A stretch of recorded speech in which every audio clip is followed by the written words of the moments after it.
आधी आपण 2025चा paper solve केला होता आपल्या पहिल्या लेक्चरमध्ये. आज आपण 2024चा ग्रुप सीचा जो पेपर आहे तो सॉल्व करण्याचा प्रयत्न करू. त्याची उत्तरं मी ऑलरेडी दिलेली आहेत. आता प्रिव्हियस इयर पेपर सॉल्व करण्याचा उद्देश हा असतो मुख्य. त्यातली उत्तरं पाठ करायची नाही आहेत, तुम्हाला लक्षात घ्या. तर प्रश्न कशा प्रकारे विचारलेले आहेत, कोणत्या गोष्टी महत्त्वाच्या आहेत की ज्या वाचायला पाहिजेत आपल्याला, आणि पेपरमध्ये प्रश्न जर एखाद्या न वाचलेल्या घटकावरून जरी आला तरी तुमच्याकडं अवेलेबल नॉलेज जे आहे ते वापरून तो प्रश्न कसा सॉल्व करायचं. कारण जे 100 प्रश्न असणार आहेत त्यातले केवळ 30 ते 40 प्रश्न जे आहेत ते पण जास्त झालं की ते डायरेक्टली तुम्ही वाचले आणि सेम पुस्तकातली ओळ आहेच्या तशी आली, तर तसं होत नाही. त्यासाठी तुम्हाला जे नॉलेज वापरतं 30 प्रश्न जास्तीत जास्त हुबेहूब येऊ शकतात पुस्तकातले. बाकीचे जे 70 प्रश्न असतात त्यामध्ये तुम्हाला तुमचं नॉलेजचं ॲप्लिकेशन करावं लागतं.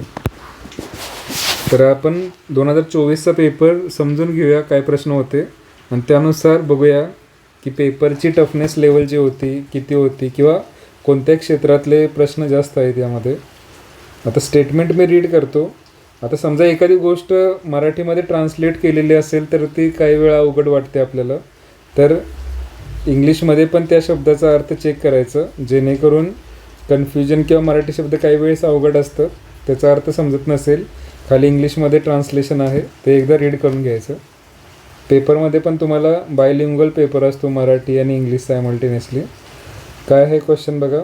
महाराष्ट्र सहकारी अधिनियम 1960, आता 1960चा कायदा आहे नुसार खालीलपैकी कोणते सहकारी संस्थांचे अंकेक्षण करण्याचा उद्देश नाही. आता यात लक्षात ठेवायची गोष्ट कोणती असते पेपरमध्ये, उद्देश आहे का नाही विचारलं आहे. सो उद्देश नाही विचारला आहे म्हणजे या अधिनियमानुसार, म्हणजे एक कायदा आहे ठीक आहे की ज्याच्यानुसार खालील कोणता उद्देश नाही आहे, म्हणजे कोणतं चुकीचं वाटते बाबा तुम्हाला हे सांगायचं आहे. तर संस्थांचे अंकेक्षण, अंकेक्षण काय शब्द आहे तर त्याचं इंग्लिशमध्ये इथं ट्रान्सलेशन आहे खाली ऑडिट. आता ऑडिट शब्द तुम्ही ऐकला असेल, इंजिनिअरिंग स्टुडंट्स आहात. एनर्जी ऑडिट हा शब्द असतो. ऑडिट म्हणजे जसं बँकांचं ऑडिट असतं मार्चमध्ये, की वर्षामध्ये जे बँकांनी कर्ज दिलेले आहेत पूर्ण वर्षात तर किंवा FD जमा केलेले आहेत लोकांनी, तर त्याचा लेखाजोखा असतो, लक्षात घ्या. ऑडिटचा अर्थ असतो वर्षभरात जे ट्रान्झॅक्शन झालेलं आहे त्याचं ताळमेळ बसवणे, त्याला ऑडिट म्हणतात. सहकारी संस्था म्हणजे काय आहे, कोऑपरेटिव्ह सोसायटीज.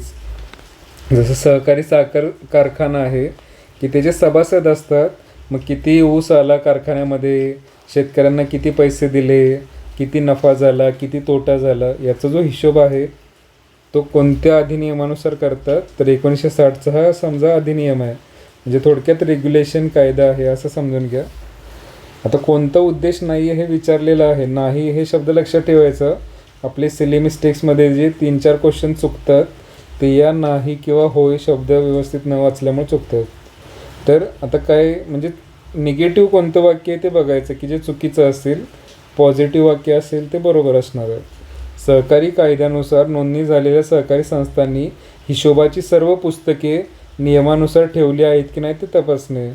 म्हणजे आपण जर चेक करतोय, ऑडिट करतोय, हे बघा ऑडिट म्हणजे सिंपल शब्दात सांगायचं झालं तर काय आहे की तुम्ही चेक करताय की बाबा त्यांनी काम जे आहे व्यवस्थित केलं आहे ना, कुठंतरी भ्रष्टाचार केला नाही आहे ना, पैशाचा गैरवापर केला नाही आहे ना, कोणी पैसे चोरले नाहीत ना कुठून, सगळे ट्रान्झॅक्शन जे आहेत ते व्यवस्थित चेक करतो आपण ऑडिटमध्ये.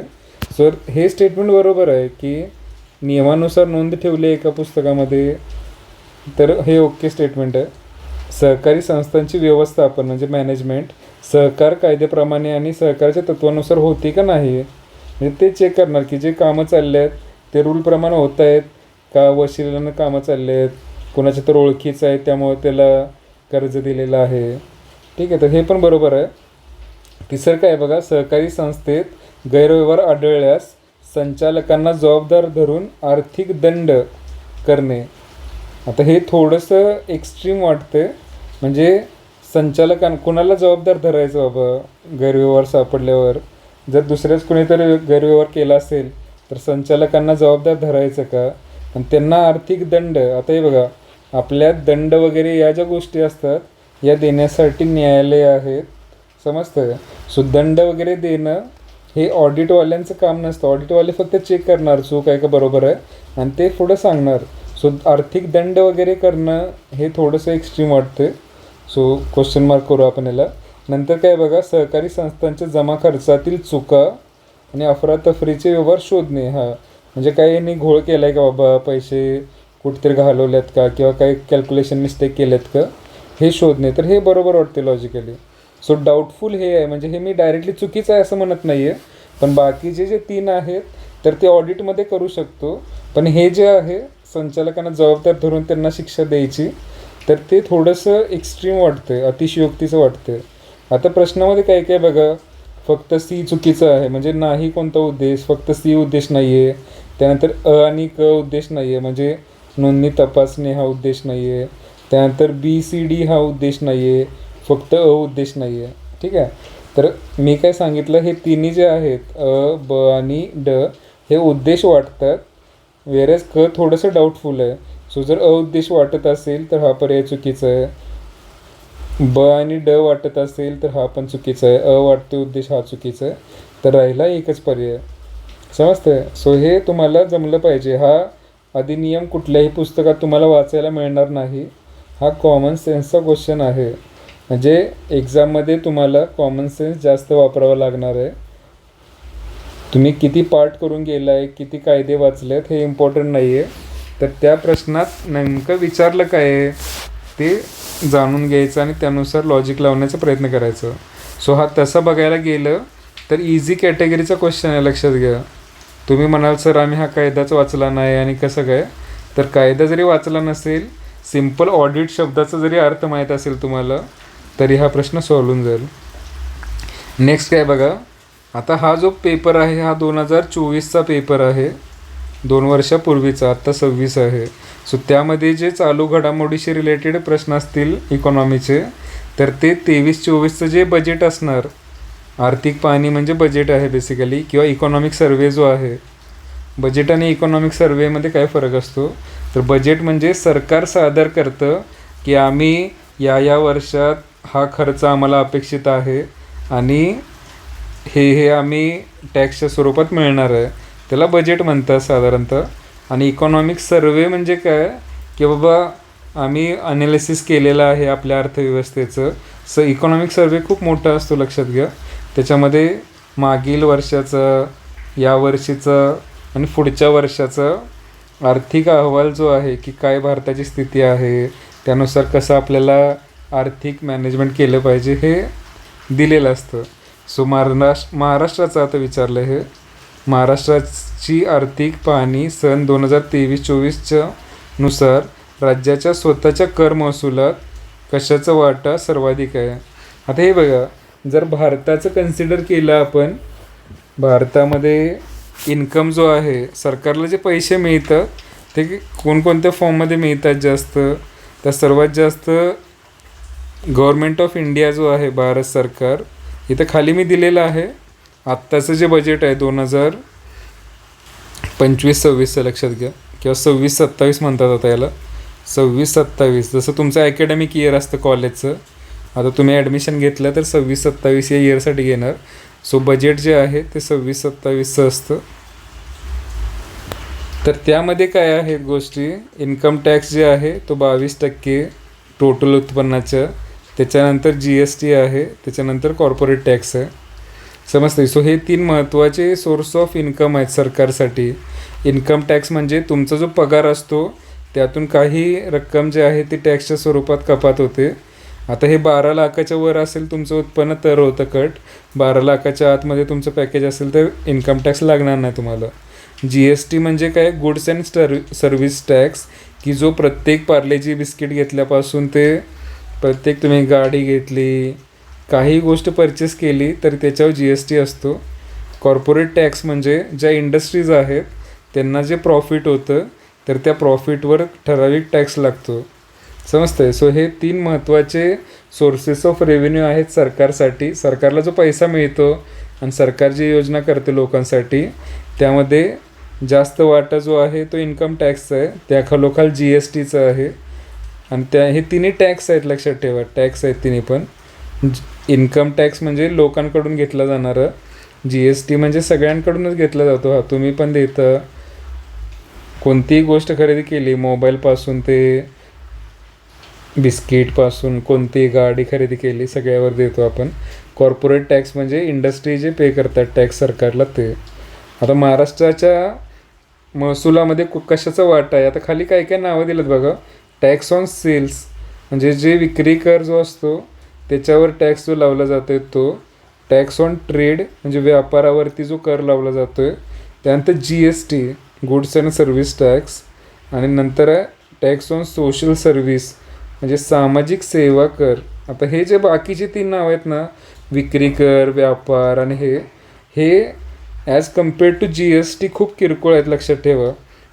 आणि तसंही GST जो आहे तो डेस्टिनेशन बेस्ड टॅक्स असतो. म्हणजे एखाद्या राज्यामध्ये एक गोष्ट तयार होते, पण ती गोष्ट जर दुसऱ्या राज्यात जाऊन विकत असेल तर ज्या ठिकाणी ती गोष्ट विकली जाते त्या ठिकाणी तो टॅक्स बसतो. ओके, तर GST जो आहे, या आता समजा इथे इन्कम टॅक्स असतं. आता इन्कम टॅक्स डायरेक्टली महाराष्ट्र सरकार गोळा करत नाही, ते केंद्र सरकार म्हणजे भारत सरकार गोळा करतं आणि परत राज्यांना ते वाटून देतं. तसंच कॉर्पोरेट टॅक्स वगैरे जो आहे तो पण केंद्र सरकार गोळा करतं बऱ्यापैकी. पण GST जे आहे त्याचे टाईप्स असतात. एक असतं CGST. तुम्ही जर कधी हॉटेलमध्ये गेला ना तर हॉटेलचं जे बिल असतं तर त्याच्यामध्ये या गोष्टी लिहिलेल्या असतात, किंवा DMartमध्ये गेला ना तर त्यामध्ये पण लिहिलेल्या असतात या गोष्टी. एक असतं CGST, एक असतं SGST आणि एक असतं IGST. याचा अर्थ काय आहे? CGST म्हणजे सेंट्रल गव्हर्नमेंट जो GST कलेक्ट करते तुमच्याकडून. SGST म्हणजे स्टेट गव्हर्नमेंटचा GST असतो. IGST म्हणजे एका राज्यातून जर माल तयार होऊन दुसऱ्या राज्यात जात असेल तर त्याच्यावरती SGST लागत नाही, तर IGST लागतो. समजतं? सो हे 3 टाईपचे GST आहेत. GST म्हणजे वस्तू व सेवा कर, इनडायरेक्ट टॅक्सचा टाईप आहे हा. ओके, सो हा पण जरा कॉमन सेन्सचा प्रश्न आहे. हे कुठं तुम्ही वाचणार नाही जास्त. महाराष्ट्राचे इकॉनॉमिक सर्वे हे खूप मोठे असतात, लक्षात घ्या. इकॉनॉमिक सर्वेची मी PDF शेअर करेन, पण ते वाचणं ऑलमोस्ट इम्पॉसिबल आहे. आणि ते वाचलं तरी त्याचं कॉस्ट बेनिफिट रेशो नाही आहे. सो यातले कोणता सिग्निफिकंट टॅक्स आहे ते लक्षात ठेवायचं. सो हा मीडियम लेवलचा प्रश्न आहे, एकदम सोपा पण नाही आहे. कारण तुम्ही जर ट्रेड टॅक्स किंवा सेल्स टॅक्स किंवा GST शब्द ऐकला नसेल तर मग थोडंसं अंदाज बांधणं कठीण जातं. पण या 4 नावांपैकी GST जे आहे रक्कम ती जास्त असते बाकी 3 नावांपेक्षा. आणि भारतासाठी मी सांगितलं हे 3 लक्षात ठेवा महत्त्वाचे: इन्कम टॅक्स, GST आणि कॉर्पोरेट टॅक्स. त्यानंतर मग आता काही संस्था दिल्यात आणि त्याची स्थापनेची वर्ष आहेत. आता या संस्था खूप अवघड आहेत, लक्षात ठेवा. IFCI भारतीय औद्योगिक वित्त महामंडळ, भारतीय औद्योगिक विकास, त्यानंतर लघु उद्योग आणि औद्योगिक विकास. ओके, आणि हे कधी स्थापन झाले? आत्ता असं पण नाही आहे 10-20 वर्षापूर्वीच्या गोष्टी आहेत. भारत स्वतंत्र झाला त्या काळचं काय आहे, 48, 64, 54 आणि हे. आणि या संस्था पण एवढ्या फेमस नाही आहेत, समजते. IDBI बँक एखादा ऐकला असेल सगळ्यांनी. बाकी हे नावं जे आहेत ती सिग्निफिकंट नाही आहेत. त्यामुळं हा क्वेश्चन डिफिकल्ट कॅटेगरीमधला आहे, अवघड आहे. एक्झाममध्ये जे तुम्हाला 15 क्वेश्चन येतील त्यातले 10 सुटले तरी चांगली अचिव्हमेंट आहे. तर हा न सुटणाऱ्या क्वेश्चनपैकी आहे. अंदाज बांधायचं झालं तर फायनान्स जो आहे दोघांच्या नावामध्ये बघा औद्योगिक आहे. एकामध्ये फायनान्सिंग आहे आणि एकामध्ये डेव्हलपमेंट आहे, विकास. आता आधी फायनान्स म्हणजे वित्त पुरवठा करायला लागणार, थोडेसे पैसे द्यावे लागतील, त्यानंतर विकास होईल. समजा काय समजते का? थोडंसं आधी पैसे द्यावे लागतील आणि नंतर विकास होईल. सो आता तसं काय ते लॉजिक लावायचं झालं की ह्याचं आधी असेल ह्याचं नंतर असेल, तर काय जुळलं तर ठीक आहे, नाही तर मग हे अवघडच आहे. म्हणजे याचं उत्तर ह्याचं 48 आहे, याचं जे आहे ते 64 आहे, याचं जे आहे ते 55 आहे, याचं जे आहे ते 54 आहे. सो टफ कॅटेगरीचं आहे आणि हे आत्ता जरी पाठ केलं तुम्ही तरी ते लक्षात राहणार नाही. सो काही हे वाचण्यात अर्थ नाही आहे. फक्त यातून लक्षात काय ठेवायचं, नाबार्ड जे आहे त्याचं कधी स्थापन झालं, स्टेट बँक ऑफ इंडिया कधी स्थापन झाली, RBI कधी स्थापन झाली. RBIच तर माहिती आहे आपल्याला 1935ला आहे, SBI 1955ला आहे लक्षात ठेवा, आणि नाबार्ड बहुतेक 1900 काहीतरी 71 का 81 आहे. हे मी शेअर केलेलं आहे ते नोट्समध्ये, ते बघून घ्या. नेक्स्ट जे आहे ते भारत रोजगार अहवाल 2024चं. त्यावेळेस काहीतरी डॉक्युमेंट रिलीज झालं होतं, त्याच्या संबंधित योग्य होतं करेक्ट शोधायचं आपल्याला. तर हा अहवाल 1 मार्च 2024ला आला होता का? आता हा 2 वर्षापूर्वीचा पेपर आहे, त्यावेळेस तो अहवाल काहीतरी न्यूजमध्ये असेल, आत्ता काही संबंध नाही याचं. बरं, याच्यात काय असू शकते, हे बरोबर आहे का चूक आहे? तर याची डेट जी आहे, ही डेट 1 मार्च 2024, तर 1 मार्चला आलता का 2 मार्च का 10 मार्च का 1 एप्रिल हे माहीत नाही आपल्याला. ठीक आहे, किंवा त्यावेळेस जरी आला असेल कुणाला लक्षात राहत नाही हे 1 मार्चला आला का 2 मार्चला. अहवाल जरी वाचला असेल तरी कधी तो रिलीज झाला लक्षात ठेवणं अवघड आहे. सो हे डाऊटफुल स्टेटमेंट आहे. हा अहवाल आंतरराष्ट्रीय कामगार संघटना आणि मानवी विकासासाठीची संस्था यांनी या दोघांनी बनवणं आहे, ILO आणि ह्युमन डेव्हलपमेंट इन्स्टिट्यूट काहीतरी. बरं, हे पण माहीत नाही आपल्याला कोणी बनवलं आहे वगैरे. त्यानंतर अहवालात वेगाने बदलणाऱ्या तंत्रज्ञानामुळे श्रमिक बाजारपेठेवर वाढत्या अस्थिरते ओके काहीतरी सांगितलं बाबा त्या अहवालामध्ये. आता हा रोजगाराशी रिलेटेड आहे, एम्प्लॉयमेंट आणि बदलणाऱ्या तंत्रज्ञानामुळे म्हणजे चेंजिंग टेक्नॉलॉजीमुळं श्रमिक बाजारपेठ. इथे खाली इंग्लिशमध्ये वाचा थोडंसं. The report highlighted increasing uncertainty in labour market due to fast changing technology. म्हणजे जसं की आता AI आलेलं आहे, आर्टिफिशियल इंटेलिजन्स AI. त्याच्यामुळं काय होतं, IT सेक्टरमधल्या लोकांचे जॉब चाललेले आहेत. कारण AIच्या मदतीनं तुम्ही आधी जी रिडंडंट कॉपी पेस्ट कोडिंग करायची लोक, ते आता AIमध्ये ऑटोमेशन करता येते डायरेक्टली, कॉम्प्लेक्स कोड स्वतः तयार करतं ते. सो जे IT सेक्टरमधले आहेत त्यांचं ले ऑफ होते जास्त प्रमाणात. सो ही चेंजिंग टेक्नॉलॉजीमुळंच होतं, फास्ट चेंजिंग टेक्नॉलॉजीमुळं लेबर अनसर्टन्टी. सो हे त्यात असणारच, रोजगाराशी संबंधित आहेत, लोकांचे जॉब चालले आहेत. सो हे बरोबर स्टेटमेंट वाटतं. सो यातलं करेक्ट विचारलं आहे तर एक समजा बरोबर आहे, बाकी हे 2 माहीत नाही आपल्याला, तारीख माहीत नाही आणि कुणी तयार केलं माहीत नाही. हे C बरोबर आहे. सो C बरोबर. आता ह्याच्यात C नाही आहे आणि बरोबर विचारलं आहे, सो हा गेला. ह्याच्यात C नाही विचारले, बरोबर हा गेला. तर हे 2 राहिलेत, म्हणजे एकतर हे बरोबर असेल अ आणि क, किंवा ब आणि क बरोबर आहे. आता हे तुमच्यावर आहे, तुम्हाला 50-50पर्यंत तरी आला. म्हणजे समजा कोण बनेगा करोडपतीमध्ये कसं असतं, काहीच माहीत नसेल तुम्हाला, लाईफलाईन वापरली तर त्यात हा एक असतो 50-50 ऑप्शन. आता या स्टेजवर जेव्हा येता तुम्ही तेव्हा 100% प्रश्न सोडून यायचं आहे. तुम्हाला काही लॉजिक लागलं तर ठीक, नाही तर देवाचं नाव घ्यायचं आणि या दोघांपैकी एक काहीतरी टिक करून यायचं एक्झाममध्ये. ठीक आहे. त्यानंतर नेक्स्ट काय बघा, परत महाराष्ट्राची आर्थिक पाहणी. आता हे जे आहे डॉक्युमेंट वाचायला लागते. आता 2 वेळा क्वेश्चन आलं आहे त्याच्यावर. महाराष्ट्राच्या आर्थिक आता पण तसं पण नसतं ॲक्च्युली. यावर्षी 2 क्वेश्चन याच्या विचारले आहेत, 25ला एक पण क्वेश्चन नाही आहे आर्थिक पाहणी अहवालावर. सो पेपर असं नाही पॅटर्न एका वर्षी 4-5 क्वेश्चन त्याच्यावरनं आले आहेत. जसं की UPSCमध्ये एका वर्षी एकदम ॲग्रिकल्चर सेक्टरवरून 4-5 क्वेश्चन आले होते. मग त्याच्यानंतर पण कधी आले नाही 2-3 वर्ष, आणि त्याच्या आधी पण कधी आले नव्हते. एकाच वर्षी एकदमच क्वेश्चन आले. तसंच एका वर्षी एकदम स्पोर्ट्सवर क्वेश्चन आले होते 3-4, त्याच्या आधी पण कधी आले नाहीत, नंतर पण कधी आले नाहीत. सो रँडमनेस असतो एक्झाममध्ये, कॉम्पिटेटिव्ह एक्झाममध्ये. सो आर्थिक पाहणीवर 2 प्रश्न आलेत आत्ता, पण गरजेचं नाही आहे यावर्षी येईल, पण थोड्याशा आपण गोष्टी ज्या आहेत त्या लक्षात ठेवण्याचा प्रयत्न करू. या अहवालानुसार सेंद्रिय शेती उत्पादनात ऑर्गॅनिक फार्मिंग जे आहे भारतात महाराष्ट्र हे 27% हिस्सेसह कितव्या क्रमांकाचे आहे.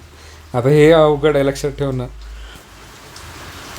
नंबर सेंद्रिय शेती, आता महाराष्ट्र शेतीच्या बाबतीत थोडंसं चांगलं कन्सिडर केलं जातं, कारण महाराष्ट्र ओव्हरऑल इंडियामध्येच एक प्रगत राज्य कन्सिडर केलं जातं. इंडस्ट्री असू दे, शेती असू दे. विदर्भ मराठवाड्याचाच थोडासा जो दुष्काळी पट्टा आहे तिथं पण बाजरी किंवा मिलेट्स जे असतात ते पिकं घेतली जातात बऱ्यापैकी. कापूस वगैरे असेल.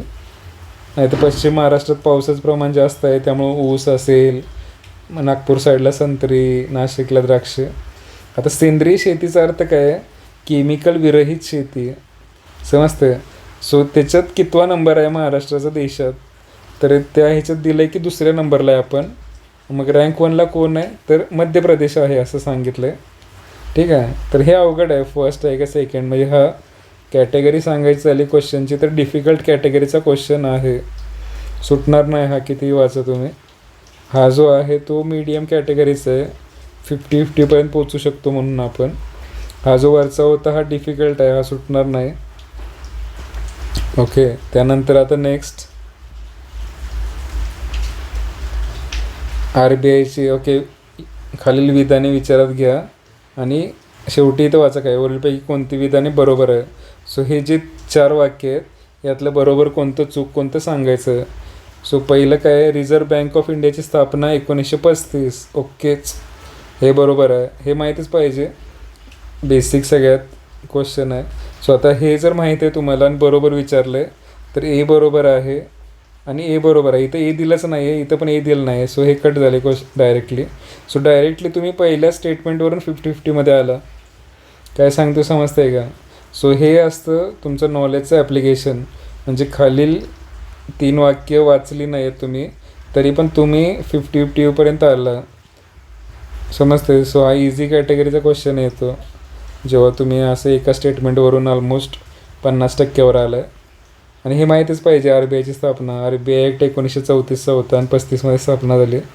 नंतर काय बघा, भारतातील प्रमुख 14 व्यापारी बँकांचे जुलै 1959मध्ये राष्ट्रीयकरण. आता हे बघा, राष्ट्रीयकरण जे आहे नॅशनलायझेशन ऑफ बँक हे 1969मध्ये करण्यात आलं होतं इंदिरा गांधीजींच्या काळात. हे इम्पॉर्टंट आहे खूप. Indira Gandhi bold decision. इंदिरा गांधीजींचे जे महत्त्वाचे निर्णय आहेत त्यापैकी सगळ्यात महत्त्वाचा हा होता निर्णय, बँकांचं नॅशनलायझेशन. हे आपण बघितलेलं सुद्धा आहे ज्या 5 इयर्स प्लॅन आहे ना त्यामध्ये. ओके. सो हे चुकीचं आहे स्टेटमेंट. 59 नाही आहे, 69 आहे. सो हे जर चुकीचं असेल तर बी गेलं. इथं बी आहे बघा, हा बी गेला. डायरेक्ट उत्तरावरती आला तुम्ही. खालची 2 वाक्य वाचायच्या आधीच. खाली काय दिलं 2 वाक्य परत. जुलै 1955मध्ये स्टेट बँकची स्थापना. आता 55 बरोबर आहे. मी मग सांगितलं होतं 35ला RBI आणि 55ला SBI स्टेट बँक. लक्षात ठेवा हे. त्यानंतर RBIचे मुख्य कार्यालय मुंबई. हे आधी सांगितलं होतं मी. मुंबईमध्ये हेडक्वार्टर आहे RBIचं. तुम्ही कधी गेला मुंबईला फिरायला जरी गेला असेल तरी पण बघितलं असेल तुम्ही. मरीन ड्राईव्ह वगैरे जे आहे तिथून जवळच आहे. सो आता हे जरी माहीत असेल डी तरी पण 50-50 राहते. इथं डी आहे, वरच्या 2मध्ये नाही आहे. समजतं. इझी क्वेश्चन आहे हा. त्यानंतर नेक्स्ट जे आहे इथं लिहितो मी.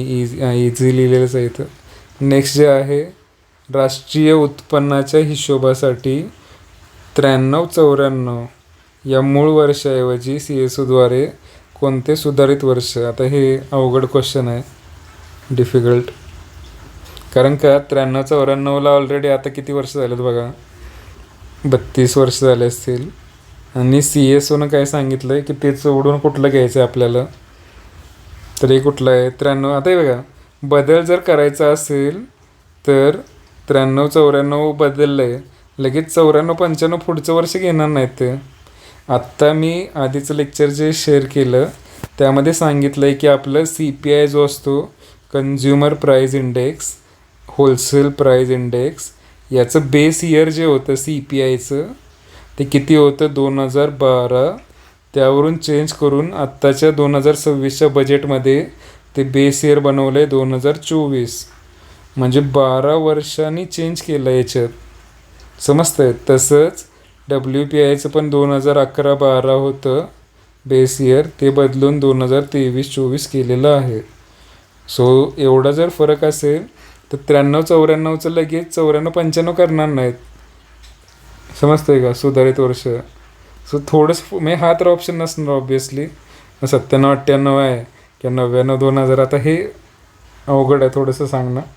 याचं योग्य उत्तर जे आहे, हे बघा, बेस इयर एकच असणार आहे. सुधारित वर्ष जे आहे फक्त तर चुकीचंच आहे, नाहीच आहे. आणि 2 वर्ष कोणती नसणार. म्हणजे हे 2012चं बदलून काय केलं, 2024 केलं. समजतंय? असं नाही केलं की 2024 केले आणि त्यासोबतच 2020 पण आहे. हे दोन्ही गोष्टी आहेत. नाही, बदल केला, वर्ष चेंज केलं तर एकच काहीतरी येणार.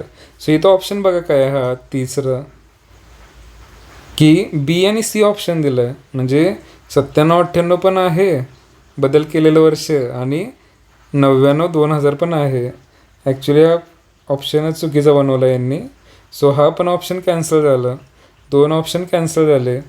एक तर पहिलं तर नसणार लगेच 1 वर्षानं बदलून पुढचं, आणि दुसरं रेफरन्ससाठी आपण 2 वर्ष करणार नाही कधीच, कुठलं तरी एक पकडणार. सो हा पण ऑप्शन चुकलं. म्हणजे राहिलं फक्त आता बी आणि सी. आता तुमचं नशीब. 50-50पर्यंत आलो आपण. 50-50. तरी पण हा डिफिकल्ट आहे, कारण एवढं तुमचं डोकं चालणं आणि लॉजिकल इलिमिनेशनपर्यंत पोचणं अवघड आहे. लक्षात ठेवा एक्झाममध्ये. ठीक आहे. त्यानंतर नेक्स्ट काय बघा इथं,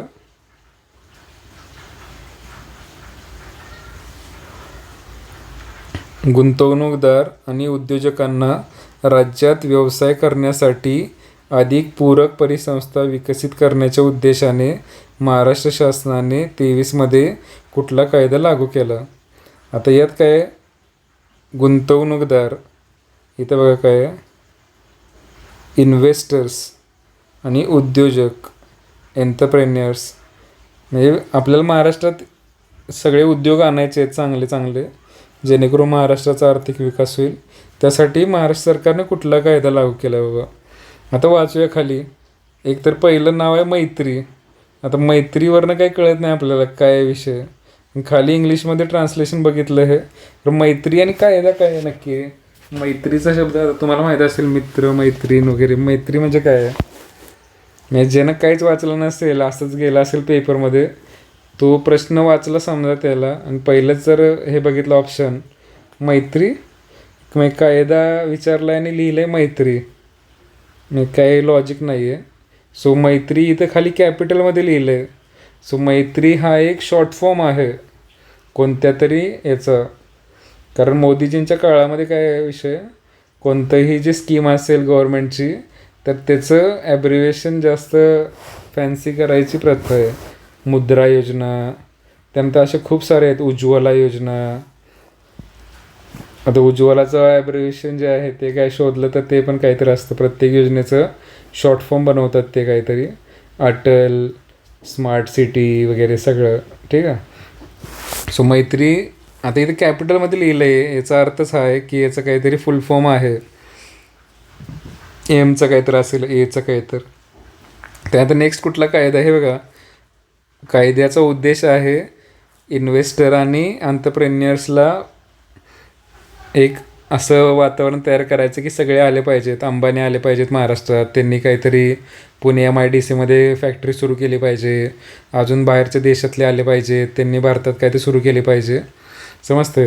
त्यासाठी IT ॲक्ट, माहिती तंत्रज्ञान ॲक्ट आणणार नाहीत, कारण तो एकतर माहिती तंत्रज्ञान हे केंद्र सरकारच्या अखत्यारीत येतं. इन्फॉर्मेशन टेक्नॉलॉजी म्हणजे काय, तुम्ही व्हॉट्सॲप वापरताय, इंटरनेट वापरताय, तर त्यावर जे स्कॅम होतात किंवा त्याच्याशी रिलेटेड काही कायदा आणायचं असेल, रेग्युलेशन, की व्हॉट्सॲपचं फीचर जे आहे ते बंद करायचं आहे. मध्ये टेलिग्राममध्ये हे केलं होतं बघा, नीटची परीक्षा होती आत्ता, तेव्हा टेलिग्रामवर बंदी आणली होती 2 दिवस, पेपर लीक होऊ नये. सो ITचा ॲक्ट जो असतो युजली हे केंद्र सरकार करतं. त्यानंतर एकात्मिक व शाश्वत वस्त्रोद्योग, वस्त्रोद्योग सगळे व्यवसाय आणायचे समजा आपल्याला. वस्त्रोद्योग कशाला लिहिलं माहितं, मग बाकीच्या उद्योगांनी काय करायचं. सो हा पण थोडासा विचित्र आहे. आणि महिलाभिमुख पर्यटन, काय वुमन इंटिग्रेटेड टुरिझम, व्यवसाय आणायचे तर आपल्याला. आणि हे टुरिझम लिहिलं इथं, पर्यटन, हे दोन्ही वेगवेगळं आहे. सो हे ऑप्शन रेडिक्युलस आहेत खालचे त्यांनी. मैत्रीचा फुल फॉर्म आहे Maharashtra industry trade and investment facilitation. म्हणजे महाराष्ट्रामध्ये इंडस्ट्री, ट्रेड आणि इन्व्हेस्टमेंट म्हणजे गुंतवणूक आणायचे, त्यासाठी हे कायदा आहे मैत्री. आता हे ॲब्रिव्हिएशन तसं आहे, महाराष्ट्राचा एम ए घेतला आहे, इंडस्ट्रीचा आय घेतला आहे, ट्रेडचा टी घेतला आहे, त्यानंतर हे जे आहे ट्रेडचा टी आणि आर दोन्ही घेतला इथे, टी आणि आर, आणि इन्व्हेस्टमेंटचा आय घेतला आणि मैत्री शब्द तयार केला आहे. सो एक्झाममध्ये पण थोडंसं डोकं वापरायचं, कॉमन सेन्सचा क्वेश्चन आहे हा. तसं बघायला गेलं तर इझी क्वेश्चन आहे, लक्षात ठेवा, अवघड नाही आहे. कारण मैत्री का शब्द लिहिला इथं, मैत्रीला काय अर्थ आहे का, तो अर्थ शोधायचं जरासं कॅपिटलमधनं, कारण बाकी जे 3 आहेत ते तर चुकीचे आहेत ॲब्सल्युटली. त्यानंतर आला आपला सगळ्यांचा फेवरेट क्वेश्चन, पंचवार्षिक योजना. मी सांगितलं होतं दरवर्षी 1 ते 2 क्वेश्चन येणार, पण हा जो क्वेश्चन आहे थोडासा अवघड आहे. पंचवार्षिक योजना दिल्या आहेत 5वी, 6वी, 9वी, 12वी, आणि त्यामध्ये आपल्याला किती % आपण GDPचं टार्गेट ठेवलं होतं बाबा, एवढा टक्के वाढवा, एवढा टक्के वाढवायचं, ठीक आहे. सो हे आता पाठ करणं थोडेसे नंबर अवघड आहे. आणि सगळ्यात शेवटची जी योजना होती मोदी सरकार यांनी कॅन्सल केली, त्यामध्ये टार्गेट आपण लय मोठं ठेवलं होतं 8%चं, अचीव झालं नाही ती गोष्ट वेगळी. पण एक जरी माहीत असेल, आता हे 8वे शेवटची 12व्या योजनेचं 8% टार्गेट होतं GDPचं, तरी डीचं 4 एकाच ठिकाणी आहे, बाकी कुठल्याच ऑप्शनमध्ये नाही आहे. सो हा ऑप्शन जो आहे तो येऊन जाईल तुम्हाला. बाकी मग प्रत्येक योजनेमध्ये काय की पॉईंट्स होते ते लक्षात ठेवा. ओके, सो हा जर तुम्ही योजना वाचली असेल तिथं 8% दिलेलं आहे 12व्या योजनेत, आणि एकाच ऑप्शनमध्ये डीचं 4 आहे, बाकी कुठं डीचं 4 नाही आहे. सो तसं बरं मीडियम कॅटेगरीमध्ये टाकू आपण, इतका इझी पण नाही. तुम्हाला 8% आठवत नसेल तर जोड्या लावायला जमणार नाही, 5वी योजनेचं किती, 6व्याचं किती वगैरे, ठीक आहे. नेक्स्ट काय क्वेश्चन आहे बघा, खालीलपैकी कोणते विधान लेखापालनाच्या फायद्यासंबंधित योग्य आहे. ओके, करेक्ट शोधायचं आहे. लेखापालन हा इंग्लिश जो शब्द आहे त्याचा हा जो मराठी शब्द आहे लेखापालन, त्याचं इंग्लिश ट्रान्सलेशन आहे अकाउंटिंग. जसं मगाशी शब्द आला होता ऑडिट, ऑडिट आणि अकाउंटचा अर्थ सिमिलर असतो. अकाउंटिंग म्हणजे लेखापालन, म्हणजे तेच आहे की पैसे चुकले का बाबा, कॅल्क्युलेशन. बँकांचं हे असतं बघा, अकाउंटिंग, ऑडिट वगैरे असतं, समजतं. सो परत काय बघा, मगासारखा सेम क्वेश्चन आहे हा. सर्व आर्थिक व्यवहाराच्या नियमित नोंदी झाल्यात का, नोंदी झाली असल्यामुळे ही माहिती भविष्यकाळात वापरता येते रेफरन्स. म्हणजे जर तुम्ही, तुमचं गुगल पे आहे सगळ्यांचं, कुठेतरी पैसे तुम्ही ट्रान्सफर केले एकाला ऑनलाईन, तर तिची रेकॉर्ड राहतं. म्हणजे तुम्हाला 2 वर्षांना जरी तो मित्र म्हणला की नाही तू मला पैसे दिले नाहीस बाबा, तरी तुम्ही गुगल पेच्या हिस्ट्रीत जाऊन ती जी नोंद आहे ती चेक करू शकता आणि त्याला दाखवू शकता की बाबा हे माझ्याकडे रेकॉर्ड आहे. सो अकाउंटिंगचा फायदा हा असतो. अकाउंटिंग म्हणजे नोंद करून ठेवणे. जसं घरी तुमच्या आधी आईवडील जे असतील त्यांच्याकडे डायरी असायची आणि ते हिशोब लिहून ठेवायचे त्यात की हे पैसे ह्याला दिले, ह्याच्याकडून एवढे उधार घेतलेले आहेत, हे हा खर्च. ते म्हणजे अकाउंटिंग आहे बेसिकली. तुम्ही जो खर्च करताय किंवा तुम्ही जे सेव्ह केलेले पैसे आहेत त्याचा लेखाजोखा ठेवणं, आणि त्या अकाउंटचंच ऑडिट केलं जातं परत की बरोबर लिहिलं आहे का चुकीचं लिहिलं आहे. सो याचा भविष्यात उपयोग होतो, बरोबर आहे. पुरावा म्हणून वापरता येऊ शकतं, बरोबर आहे. तुम्ही मित्राचं जसं मी एक्झाम्पल सांगितलं. त्यानंतर स्मरणशक्तीवान अवलंबून राहण्याची गरज नाही, बरोबर आहे. मित्र म्हणणार नव्हते दिले पैसे, तुम्ही म्हणणार दिले होते. जर तुमच्याकडे रेकॉर्ड असेल, प्रूफ असेल काय, तर सातत्य टिकून राहणार. तुमच्या मेमरीवर ते बेस नाही राहणार की दिले होते का नाही दिले होते. सो हे पण बरोबर आहे. आर्थिक व्यवहारात नियंत्रण ठेवणे शक्य होत नाही. हे काय आहे बाबा, जर तुम्ही लिहून ठेवलं व्यवस्थित तर तुम्हाला इकॉनॉमिक ट्रान्झॅक्शनमध्ये कंट्रोल राहणार नाही. हे काहीतरी इलॉजिकल आहे. सो हे चुकीचं आहे. सो हे बघा, हा इझी क्वेश्चन आहे, कॉमन सेन्सचा क्वेश्चन आहे, लक्षात घ्या. कॉमन सेन्स लिहून ठेवतो मी इथं, CS कम्प्युटर सायन्स. कॉमन सेन्सचा अर्थ काय, सगळे प्रश्न तुम्हाला पुस्तकात वाचलेले किंवा मी शिकवलेलं आहे ते असं नाही पडणार. तुम्हाला काही गोष्टींचं लॉजिक जे आहे ते त्या प्रश्नानुसार लावावं लागेल. सो हा अकाउंट शब्द माहीत असेल त्याच्यावरून समजून जाईल तुम्हाला क्वेश्चन, ठीक आहे. नेक्स्ट काय बघा क्वेश्चन, तेलबिया कडधान्ये उत्पादक शेतकऱ्यांना सुरक्षितता पुरवण्यासाठी शासन डॅश डॅश राबवतं. तेलबिया म्हणजे ऑइल सीड, सूर्यफूल, सोयाबीन, शेंगदाणे हे आलं. आणि कडधान्य म्हणजे तूर, मूग, मटकी, मसूर हे आलं. ते उत्पादक शेतकऱ्यांना म्हणजे जे हेचं उत्पादन करतायत त्यांना सुरक्षितता द्यायची आहे आपल्याला. शेतकऱ्यांना सुरक्षितता कधी मिळेल? जसं की MSP कन्सेप्ट आहे बघा, मिनिमम सपोर्ट प्राईस.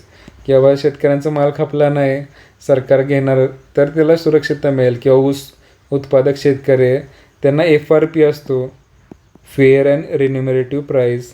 किंवा कारखाने जे आहेत ते प्राईस डिक्लेअर करतात प्रति टन, जो की शेतकऱ्याचं उत्पादन खर्च आहे, प्रॉफिट आहे, ह्याच्यात लक्ष देऊन केलेलं असतं. सो आता हा ऑप्शन वाचूया काय. एक तर मुख्यमंत्री शाश्वत कृषी सिंचन योजना. सिंचन म्हणजे पाणी द्यायचं शेताला, त्याचा आणि या कडधान्याचा, तेलबियाचा. आता एकतर कडधान्य कमी पावसात येतात आणि शेतकऱ्यांना, उत्पादक शेतकऱ्यांना सुरक्षा आणि पाण्याची योजनेचा तसा काही संबंध नाही आहे. त्यानंतर नेक्स्ट आहे बघा, प्रधानमंत्री अन्नदाता आय. आता हे ट्रान्सलेशनच केलं नाही यांनी मराठीमध्ये. मराठीमध्ये आय शब्दाला काही अर्थ नाही आहे. इंग्लिशमध्ये आय म्हणजे डोळा असतं. तसंच हिंदीमध्ये आय जो आहे त्याचा अर्थ असतो इन्कम. हिंदीमधला शब्द आहे हा. प्रधानमंत्री, आता प्रधानमंत्री पण तसं बघायला गेलं तर हिंदीमध्ये पण तोच शब्द असतो, मराठीमध्ये पण प्रधानमंत्री शब्द आहे. अन्नदाता आहे, संरक्षण अभियान हे ठीक आहे. आता आईचा शब्द तुम्हाला अर्थ माहीत पाहिजे, इन्कम असतो हिंदीतला शब्द आहे. त्यानंतर किसान क्रेडिट कार्ड जे आहे ते बेसिकली, क्रेडिट कार्ड जर तुम्हाला माहीत असेल काय असतं, की तुम्ही बाबा उधार पैसे घेता आणि ट्रान्झॅक्शन करण्यासाठी, पण त्याचा कडधान्याचा, तेलबियाचा काही संबंध वाटत नाही. आणि पोषण मिशन तर एकदम किरकोळ आहे. पोषण मिशनमध्ये काय येतं, बेसिकली गर्भवती महिला आहेत त्यांना जे आहार दिला जातो, किंवा लहान मुलं जे असतात त्यांना जे अंगणवाडीतून आहार मिळतो त्याच्याशी रिलेटेड आहे Poshan mission. Mid day meal scheme जे आहे, शाळेत जेवण मिळतं वगैरे ते आहे. सो हे तर नाही आहे शेतकऱ्यांचं. सिंचनाचं आहे हे पण नाही आहे, हे पण नाही आहे. आता हे काय बेसिकली ही स्कीम आहे मोदी गव्हर्मेंटची, प्रधानमंत्री अन्नदाता आय सुरक्षण अभियान, आई इन्कम. म्हणजे जर MSPचंच आहे बेसिकली हे. जर कडधान्य आणि तेलबिया तुम्ही तयार केल्या आणि त्या जर विकत घेतल्या नाहीत मार्केटमध्ये, तर शेतकऱ्यांना तो जो माल आहे तो सरकार खरेदी करणार त्यांच्याकडून आणि पैसे देणार सरकार, MSP.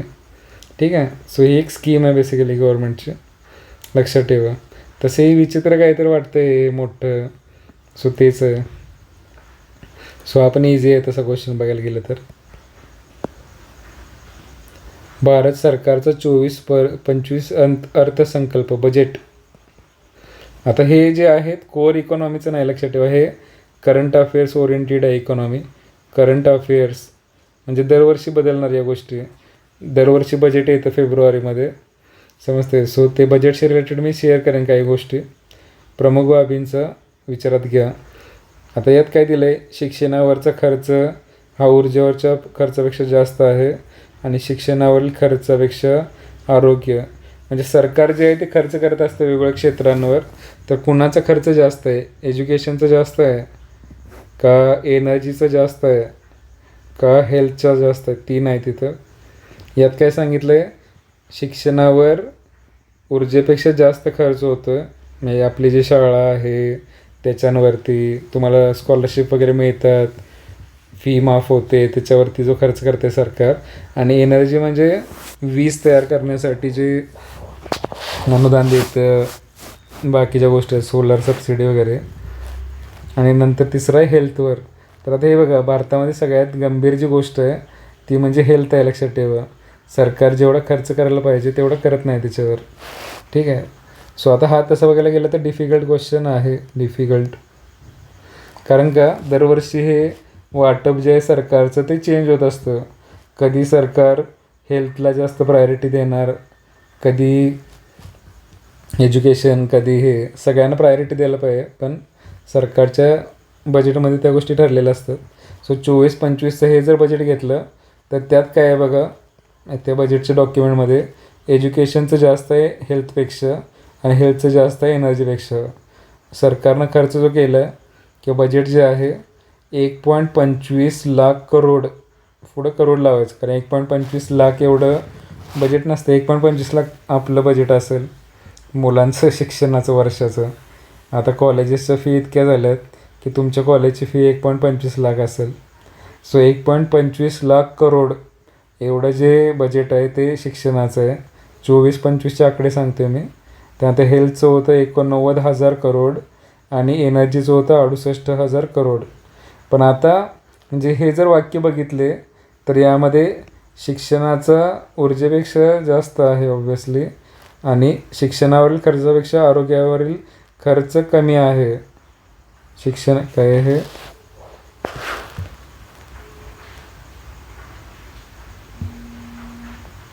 पहिलं जे आहे ते काय बघा, शिक्षणावरील खर्चापेक्षा ऊर्जेवरील खर्च जास्त आहे. हां, हे चुकीचं आहे. शिक्षणाचा जास्त आहे ऊर्जेपेक्षा. सो पहिलं जे आहे ते चूक आहे, दुसरं जे आहे ते बरोबर आहे. ठीक आहे. सो इथं दिलं आहेत मी. पण आता 26-27चे आकडे काय सांगतायत, शिक्षणाचं या दोघांपेक्षा जास्तच आहे. इथं पण जास्त होतं, इथं पण जास्त आहे. पण यावर्षी काय झालं आहे, एनर्जीचं वाढवलं आहे सेक्टर कॉन्ट्रीब्युशन हेल्थपेक्षा. सोलार बिलारचं जे चाललं आहे आता सध्या, EV चाललं आहे, हे चाललं आहे. सो एनर्जीचं वाढलं आहे 1.39 शिक्षण, 1.09 एनर्जी आणि 1.04, म्हणजे लई फरक नाही दोघांमध्ये. 5,000 करोडचा फरक आहे. ठीक आहे, तो पण जास्त आहे. पण हे सिक्वेन्स मी शेअर करेन ग्रुपवर बजेटचं यावर्षीचं. त्याच्यात कोणाला जास्त आहे कोणाला कमी आहे लक्षात ठेवा जर प्रश्न आला हा तर. तसा हा डिफिकल्ट आहे क्वेश्चन, पण आता विचारला आहेस हा एकदा तर लक्षात ठेवायचं यावर्षीसाठी बजेटमध्ये कुठल्या क्षेत्रावर जास्त खर्च केला आहे सरकारनं, कशावर कमी केला आहे ते. ठीक आहे. त्यानंतर नेक्स्ट काय बघा, which is the highest institution for Indian accounts and audit. आता हे आपण ह्याच्यात बघितलं होतं की अकाउंट आणि ऑडिट म्हणजे काय, सरकारनं जो खर्च केला आहे त्यात भ्रष्टाचार झाला आहे का ते चेक करायचं, त्याचा लेखाजोखा ठरवायचं. हे जे आहे ते कॅगचं काम आहे. पॉलिटीचा क्वेश्चन आहे हा. पॉलिटीमध्ये कॅगच्यावर 2-3 क्वेश्चन येतात. म्हणजे मागच्या याच्यात तर सलग 2 वर्ष MPSC ग्रुप Aला कॅगचं आर्टिकल विचारलं होतं 148. कॅगचं काम हेच असतं, सरकारनं कुठल्या योजनेत भ्रष्टाचार केला आहे का ते चेक करायचं. किंवा PSU जे असतात BPCL ONGC त्यांचं सगळं ऑडिट करायचं आणि त्यांनी काही घोटाळा केला नाही चेक करायचं. So comptroller and auditor general of India, easy question आहे हा. आता इथं नावच आहे लेखा आणि इथं पण लेखा शब्द आहे हा, समजतं. नेक्स्ट काय बघा, भारतातील मृत्यूदर कमी होण्याचे कारण काय आहे. लोक मरत नाही आहेत आता हल्ली, कशामुळं मरणं झालं त्याचं विचारलं आहे. पहिला आहे महामारी नियंत्रण. बरं. दुसरं आहे नाही महामारी नियंत्रण, आता आधीच्यासारखे आजार येत नाहीत. प्लेगची साथ आली वगैरे असं नाही होत. कोविडची आली होती ती जगात आली होती सगळीकडं, पण त्यानंतर जे आहेत आधी जे आपण बघितलं इतिहासामध्ये प्लेगची साथ आली होती, लाखो माणसं मरतात, तसं नाही होत. सो महामारी येत नाही आता शक्यतो, कोविडचं एक्सेप्शन सोडलं तर.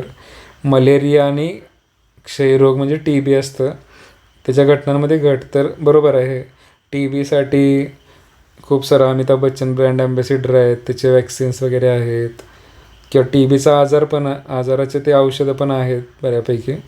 त्यानंतर मलेरियासाठी मॉस्किटोचे अवेअरनेस आहे. सो हे पण आहे बरोबर. एकत्र कुटुंब पद्धती, आता सगळे मोठं कुटुंब असेल तर मरत नाहीत का लोक त्यातले, हे काय लॉजिकल नाही आहे. ठीक आहे, मोठं घर आहे एका घरात 15 जण राहत आहेत तर मग मरत नाही आहेत वगैरे, याचा काही संबंध नाही आहे, इलॉजिकल आहे.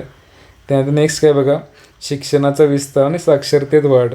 तुम्ही जर एज्युकेटेड झाला तर हेल्थ इन्शुरन्स घ्याल, औषधं घ्याल, वॅक्सिन लावाल मुलांना. साक्षरता वाढली तर, अवेअरनेस असेल तुमच्यामध्ये तर आजारी कमी पडाल, पाणी उकळून प्याल, मरण्याची शक्यता कमी होईल. सो हे बरोबर आहे. सो इझी क्वेश्चन आहे हा. तुम्ही न वाचता इकॉनॉमी गेला तरी सोडवू शकता. का मरतायत कमी, डोकं वापरायचं फक्त जरा. कुटुंबाची साईज वाढली तर लोक मरायचं कमी होतील का, किंवा दोघं नवरा बायको पुण्यात गेली तर ते मरतील का छोटं कुटुंब असल्यामुळं? ऑब्व्हियसली नाही. सो याचं करेक्ट आन्सर आहे 4. हे चुकीचं आहे, एकत्र कुटुंब पद्धती. आणि नेक्स्ट शेवटचा क्वेश्चन बघू आपण. केंद्र शासनाकडून प्राप्त होणारी अनुदाने हा महसूल जमेचा एक प्रमुख घटक आहे. खालीलपैकी अनुदानाचा समावेश होतो. आता बेसिकली केंद्र सरकार जे आहेत, मोदी साहेब, ते सगळे जो टॅक्स कलेक्ट करतात ते परत राज्यांना देतात, डिवाईड करतात. ते महाराष्ट्राला एवढं, UPला एवढं, बिहारला एवढं, मध्य प्रदेश, कर्नाटक, हे ते समजतं. तर ते जे गव्हर्मेंट ऑफ इंडिया आहे ते ग्रांट इन एड जे देतं बाकी राज्यांना, तर त्याचे काय काय असतं त्यात समाविष्ट ते विचारलं आहे. त्यामध्ये आहे केंद्र पुरस्कृत योजना अनुदाने. सरकारच्या ज्या सेंट्रल गव्हर्नमेंटच्या स्कीम्स असतात, प्रधानमंत्री किसान योजना, प्रधानमंत्री 100 योजना आहेत, त्यासाठी जे देतं सरकार त्याचं अनुदान असतं. बरोबर आहे. तुम्हाला स्कॉलरशिप वगैरे पण मिळतात सेंट्रल गव्हर्नमेंटच्या, त्या पण येतात यात. केंद्रीय वित्त आयोगाच्या शिफारसीनुसार, म्हणजे केंद्रीय वित्त आयोग काय करतो, ठरवतो की या राज्याला एवढं द्यायचं आहे, या राज्याला एवढं द्यायचं आहे. आणि ते कशावरून ठरवतो? त्याला राज्याची लोकसंख्या किती आहे, त्या राज्याचं क्षेत्रफळ किती आहे, तो राज्य भारताला टॅक्स किती देतो आहे, त्या राज्यामध्ये लोकसंख्या नियंत्रणासाठी काय योजना घेतल्या आहेत, त्या राज्यामध्ये झाडं किती आहेत, असे 5-6 फॅक्टर्स असतात. त्यानुसार कोणत्या राज्याला, समजा मोठं राज्य आहे महाराष्ट्रासारखं, तर त्याला पैसे जास्त मिळायला पाहिजेत. जे गोवासारखं छोटं राज्य आहे त्याला कमी मिळायला पाहिजेत. जर केंद्र सरकारकडे 100 रुपये असतील आणि सगळ्यांना वाटायचे आहेत 26 मुलांमध्ये, तर काही लोकांना जास्त येणार, काही लोकांना कमी येणार. ते कोणते पॅरामीटर्स आहेत ते कोण ठरवतं? तर केंद्रीय वित्त आयोग, फायनान्स कमिशन जे आहे, सेंट्रल फायनान्स कमिशन, ते ठरवतं. त्यानंतर घटनात्मक तरतुदी अनुदाने. आपल्या कॉन्स्टिट्यूशनमध्ये जे प्रोव्हिजन्स केलेले आहेत त्याच्यासाठी, किंवा जे ग्रामपंचायती वगैरे आहेत त्याच्यासाठी अनुदानं. त्यानंतर एक्स्ट्रा आणखी काही किरकोळ असेल, सबसिडी वगैरे, त्यासाठी पण देतं. सो हे 4ही बरोबर आहेत. 1, 2, 3, 4. कारण सरकार जे पैसे देते राज्यांना ते स्कॉलरशिपसाठी देणार, योजनेसाठी देणार, कॉन्स्टिट्यूशनल प्रोव्हिजनसाठी देणार, त्यानंतर फायनान्स कमिशननं सांगितलं द्या, बाकी किरकोळ गोष्टींसाठी द्या. सो सगळ्यासाठी, कारण ते केंद्र सरकार स्वतःकडे ठेवून काय करणार आहे, त्यांना अल्टिमेटली लोकांना द्यायचंच आहे. सो डिफेन्स वगैरे ज्या गोष्टी स्वतःकडे आहेत ते सोडून बाकी सगळ्या राज्यांमध्ये देऊन टाकणं वेगवेगळ्या खात्यांतर्गत.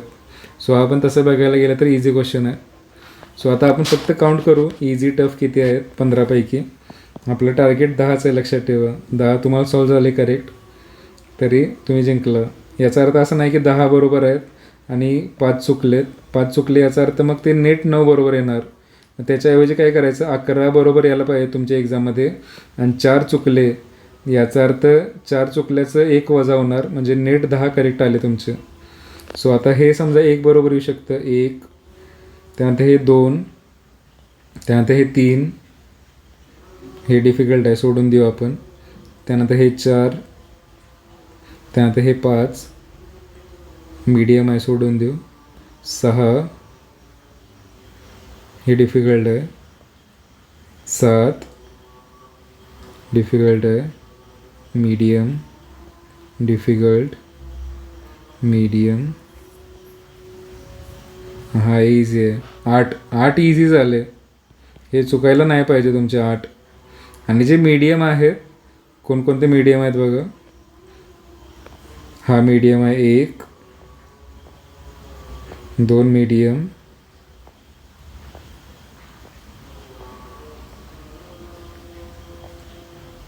3 मीडियम,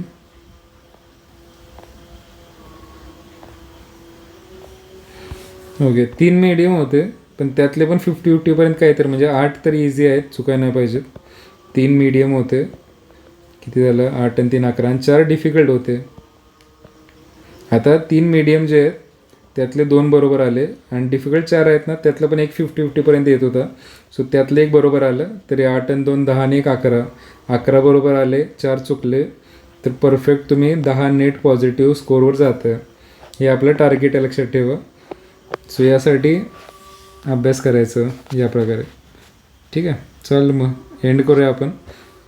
क्वेश्चन कसं सोडवलं त्याच्याकडे लक्ष द्या. क्वेश्चनमध्ये डेटा जो आहे महत्त्वाचा असेल तर पाठ करायचं, पण हे बजेटचे 23-24चे आकडे पाठ नाही करायचे. आत्ताचं जे आहे 25चं ते पाठ करायचं. ठीक आहे, चालेल, एंड करू आपण.